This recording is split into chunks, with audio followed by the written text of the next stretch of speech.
Almost 100 hours इस पे काम किया गया है। ये ऑयल पेंटिंग है, ऑब्वियसली ये एक डिपिक्शन है एक वेस्टर्न वुमेन की। अस्सलाम वालेकुम नाज़रीन, काशिफ बसरो आपकी खिदमत में हाजिर है। इस वक्त मैं मौजूद हूँ लाहौर के गद्दाफ़ी स्टेडियम पर। यहाँ पर कनेट कॉलेज के जो स्टूडेंट हैं उन्होंने एक स्टॉल लगाया हुआ है। ये दिखने में तो ऐसे लग रहा है जैसे फ़ाइन आर्ट्स ने काम किया हो। तो मज़ीद इनसे जानते हैं जिन्होंने ये काम किया हुआ है, वर्क किया हुआ है।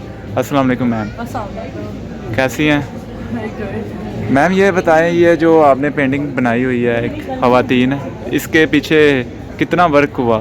इसके पीछे ये बहुत टाइम कंज्यूमिंग था। इस पे अबाउट लाइक ऑलमोस्ट 100 आवर्स इस पे काम किया गया है। ये ऑयल पेंटिंग है, ऑब्वियसली ये एक डिपिक्शन है एक वेस्टर्न वुमेन की, लाइक अराउंड वो 18th सेंचुरी की। इसके बेसिकली उस वक्त जो वुमेन के हम सबको ही पता है कि उस वक्त उनके साथ अच्छा सलूक वगैरह नहीं किया जाता। तो आप इनके चेहरे पर डिपिक्शन है कि ये अंदर से इनके लाइक कितने ड्यूटीज़ है, बोझ है, और वो ऑब्वियसली नेसेसरीली खुश तो नहीं लगी, मगर ये इनकी ट्रूथ है। तो बेसिकली हम ये इस मैसेज को शो करना चाह रहे थे और बेसिकली इस चीज़ को रिकग्नाइज़ करना चाह रही थी कि how far weave come till now, कि अब हम एज सोसाइटी हमने कितनी इम्प्रूवमेंट कर ली है हमारी और इस्लामिकली भी, क्योंकि ये ऑब्वियसली क्रिश्चियन सोसाइटी की वुमेन है। तो इस्लाम ने हमें कितनी आज़ादी दिया हमारे वुमेन को और कितनी फ्रीडम दी है, और बेसिकली ये हमें ये भी हमें इस बात के एहसास में। इसके साथ और भी हैं, इसके बारे में भी हमें थोड़ा सा बता दें। ये बेसिकली ये स्टिल लाइफ है। इसके ये बेसिकली ये हमें एहसास है कि जो हमारी आम जो हम नॉर्मल लाइफ में जो चीज़ें इस्तेमाल करते हैं उनमें हमें ब्यूटी नज़र आती है। तो जैसे ये सिंपल चीज़ें, जैसे ये आइस क्यूब है, केटल है, हमें इनके डिफरेंट कलर्स और शेड्स हमें पता चलता है कि अल्लाह ताला ने हर छोटी छोटी चीज़ों में भी कितनी खूबसूरती पैदा की है। तो बेसिकली ये है। और ये क्या चीज़ बनी हुई है? ये एक लैंडस्केप बनाया हुआ है, और ऑब्वियसली इसमें एक एब्स्ट्रैक्ट एलिमेंट भी है। तो हर बंदा इसको डिफरेंट तरह से भी डिपिक्ट कर सकता है। तो नॉट नेसेसरीली हर बंदे को एक ही चीज़ नज़र आए। सारे अपने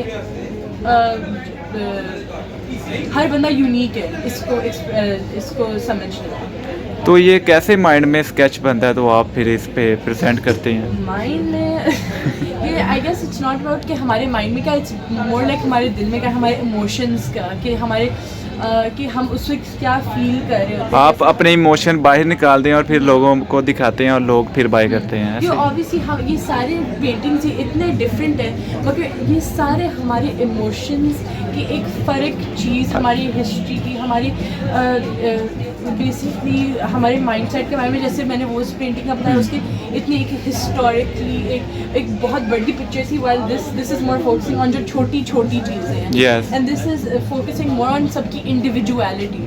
तो ये ऑब्वियसली अगर इसकी बात की जाए तो ये कितने की अगर आप देना चाहें तो दे सकते हैं? वैसे तो इनकी प्राइस बहुत ज़्यादा होती है, मगर हमने कम लगाई क्योंकि ऑब्वियसली देयर स्टूडेंट्स 35,000 ऐसे ही है इस पेंटिंग की बात? हाँ जी, इसकी प्राइस है ना ये वाली? हाँ जी, ये 35,000। ठीक, तो मुझे लगता है ये भी काम है जितनी आपकी एफर्ट होती है, हाँ, मेहनत ये होती है। अभी मगर एक तो 4 साल की डिग्री होती है ना फाइन 4 आर्ट्स। साल की, मगर अभी ठीक। 4 साल कंप्लीट भी नहीं किया और फिर भी इतने टैलेंट। कौन सा सेमेस्टर है?